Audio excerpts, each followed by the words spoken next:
حاجة من أسوأ ما يكون فعلا إن أنت يكون شريك حياتك حد أناني ما بيبصش غير لنفسه. كل واحد فينا أكيد واجه حد في عيلته القريبة قوي بالطريقة دي. الشخص الأناني دايما صوته عالي وشايف دايما إن هو صح. لو دخلت معاه في نقاش حتى لو أنت عايز تقول له حاجة في مصلحته هو مش هيسمعك، مش هيشوفك. هو عايز يثبت لك إن هو صح وأنت غلط، وفي نفس الوقت لازم يتأكد إن هو استنفذ طاقتك في الكلام. الشخص الأناني بعد ما بيحاول المحاولات المستميتة إن كل حاجة تبقى من حقه ومن عنده، هل بيوصل للي هو عايزه في الآخر ولا لأ؟ يعني شخص أناني جدا في شغله، أناني جدا في علاقاته الاجتماعية والعاطفية، مش عايز حد يبص لغيره. أناني جدا في الفلوس، مش عايز يدي لحد أي حاجة، عايز هو ياخد وبس. هل أنت وصلت للي أنت عايزه في الآخر ولا لأ؟ كل الأشخاص الأنانيين في الآخر كملوا لوحدهم للأسف. تختلف الأحداث وتختلف القصص، بس أنا بشوف دايما إن التعامل مع شخص أناني من أسوأ الحاجات اللي ممكن أي بني آدم يتعرض لها. ازيكم عاملين إيه؟ أنا عندي سؤال، هو إيه أكتر حاجة ممكن تأذينا في الدنيا؟ والسؤال ده هيبقى لكل واحد فينا، وكل واحد هيبص له من المنظور بتاعه هو. كل واحد ممكن يشوف الأذى بطريقة مختلفة عن التاني، بس أنا حابب أتكلم عن نوع معين من الأذى النهاردة يعني. وأنا في وجهة نظري من أكتر الحاجات اللي ممكن تأذي أي بني آدم هو إن أنت أو أنت تتعاملي مع شخص في منتهى الأنانية، مش شايف غير نفسه وعايز يسيطر على كل اللي حواليه. بشوف كمان إنه الناس دي ممكن يكون عندها مشاكل في الذكاء العاطفي بتاعها، هو مش عارف يتعامل مع الناس، مش عارف يحتوي الناس، مش قادر يسمعهم، مش عارف ياخد ويدي معهم في الكلام، وتبقى مشكلة كبيرة قوي. يعني طبعا هو الأساس في جواز المودة والرحمة، والناس تكون متفاهمة وبتسمع بعض وبتاخد وبتدي مع بعض، بس ده للأسف مبقاش موجود مع الشخص الأناني. الشخص الأناني بيمحيه تماما، بيبقى شايف نفسه بس، ما بيبقاش شايف نفسه في مركب وسط ناس، لا هو شايف نفسه لوحده، سايق عربية لوحده من غير ما في أي حد معاه. قد إيه الشخص الأناني ده بياخد من طاقتك كتير قوي من كتر الجدل اللي هو فيه، ومن كتر ما إن هو شايف نفسه بس، مش قادر يشوفك، مش قادر يحس إن أنت عايش حتى معاه، وإن أنت ليك طلبات زي ما هو ليه طلبات، وإن أنت ليك كمان احتياجات زي ما هو ليه احتياجات. ما عندوش حتة إن هو يوازن أو يلعب اللعبة الفير زي ما بيقولوا، هات وخد. لا، هي الحياة عنده خد بس، مفيش هات.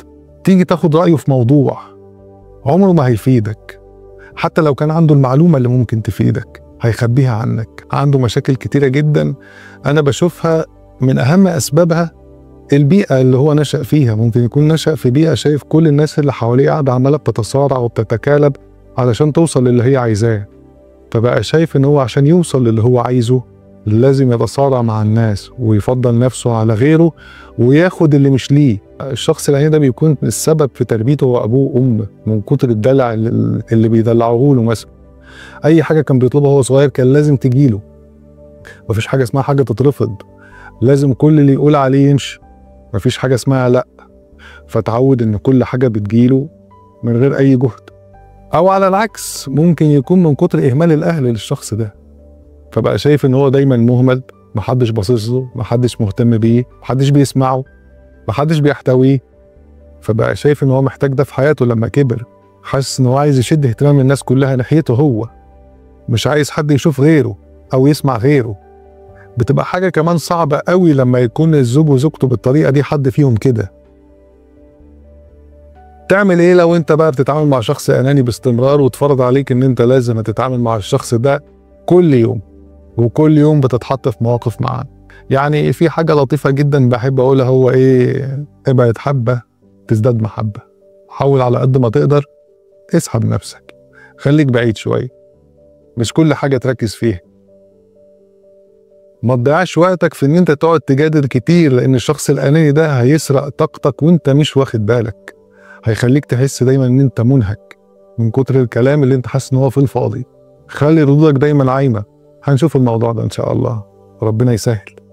ان شاء الله هفكر وارد عليك. والله معاك حق، انا ما كنتش شايف الموضوع زي ما انت شايفه كده، فعلا معاك حق. بلاش تديله الفرصة ان هو يحسسك ان هو اللي صح وانت اللي غلط، لان الناس الانانية دي بيبقى دايما عندهم ألاعيب كتير، عايز دايما يشدك لشباكه، يوقعك في الكلام بأي طريقة، يفضل يجادل فيك، يتخانق معاك ويفضل يجادل فيك. لو انت حد بطبيعة نفسه بقى لوامة وبيحب بيحب يلوم نفسه كتير وبيحس بالذنب والغلط، هتفضل تدافع عن نفسك وتدافع عن نفسك وتدافع عن نفسك لحد ما تتعب، وفي الآخر بدون أي فايدة. أول خطوة ممكن أي حد أناني وهو عارف إن هو أناني ياخدها في حق نفسه، إن هو في الأول بس يعترف إن هو أناني. الاعتراف في حد ذاته 50% من العلاج. ما شفتش حد أناني وكمل في حياته كده ووسط ناس طبيعيين، وبقى عندهم دايما حالة من حالات التوتر والاكتئاب والقلق. أنا بحس إن دايما عنده ده محاولة إثبات رأي، ودايما بحسه بيداري بيها حالة من حالات القلق والاكتئاب اللي عنده. فأول حل ليه إن هو بس يعترف، يعني عشان ما يبقاش شخص أناني تاني، اعترف إن أنت أناني، فيبقى عديت 50% من العلاج. طب تاني خطوة إن أنت تسمع. يا ريت تسمع للي حواليك. لو سمعت للي حواليك واديت احتمال بس 10% إنه ممكن يكونوا صح، ممكن يكونوا هيفيدوك بحاجة ولو بسيطة، يا سيدي فيد واستفيد، خلي عندك المبدأ ده. دي تاني خطوة ممكن تعملها، إن أنت تتعافى من القصة دي، فتبدأ تبقى دخلت وسط الناس تاني، والناس تبدأ تقبلك وتتعامل وتاخد وتدي مع الناس بدل ما تبقى قاعد لوحدك.